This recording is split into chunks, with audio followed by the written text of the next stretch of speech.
Deixar el correu electrònic obert o l'accés a les carpetes de l'ordinador quan eixim un moment a fer una consulta o obrir un document des d'una memòria USB proporcionada per una altra persona són pràctiques que podem veure com habituals però que comporten un risc per a la seguretat electrònica. Per a informar i evitar situacions com aquestes, el govern espanyol va aprovar l'any 2010 un reial decret que regula la seguretat de la informació en l'àmbit de l'administració electrònica. A aquesta normativa, coneguda com l'Esquema Nacional de Seguretat, s'han d'adaptar les diverses administracions públiques i la Universitat de València ho va fer l'any 2014. Fa un any el Consell de Govern va aprovar un reglament de seguretat de la informació i la comunicació en l'àmbit de l'administració electrònica. Moltes vegades no som conscients de que estem utilitzant informació que podria ser indeguda i al mateix temps estem interaccionant fora de la universitat en dades que seria convenient que d'alguna manera tingueren protegides i foren conscients de que hem de protegir-les. La normativa afecta a qualsevol empleat públic de la Universitat de València y a persones y empresas vinculadas a aquesta. Normalmente, si hay información sensible, directamente se destruye, ¿vale? Hay una destructora de papel,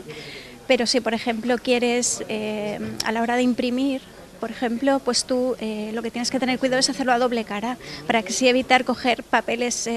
que no sirven y utilizarlos para hacer pequeños apuntes o tomar pequeñas notas. Sí, l'ordinador, sempre que jo deixo de treballar amb ell, el que fa és bloquejar la sessió, per tant, si no poses la contrasenya no pots entrar. I els fitxers amb les notes o fitxers amb informació sensible no els faig eixir amb pendrive de l'ordinador, sinó que o van a l'aula virtual o van al meu espai de disc, on en el cas del meu espai de disc només accedix jo i en el cas de l'aula virtual accedixen els alumnes interessats. Pues a la hora de instalar cualquier programa en los equipos que usamos habitualmente, es muy recomendable hacerlo mediante el cabo informático, ya que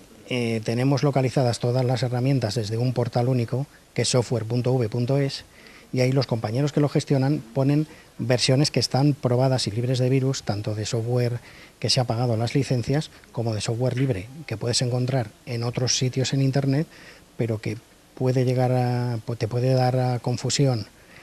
ese tipo de software que has descargado i puede venir infectado. L'objectiu de la normativa és garantir la confiança dels ciutadans en la utilització dels mitjans electrònics en la seva relació amb les administracions públiques, garantint la seguretat dels sistemes, les dades, les comunicacions i els serveis electrònics.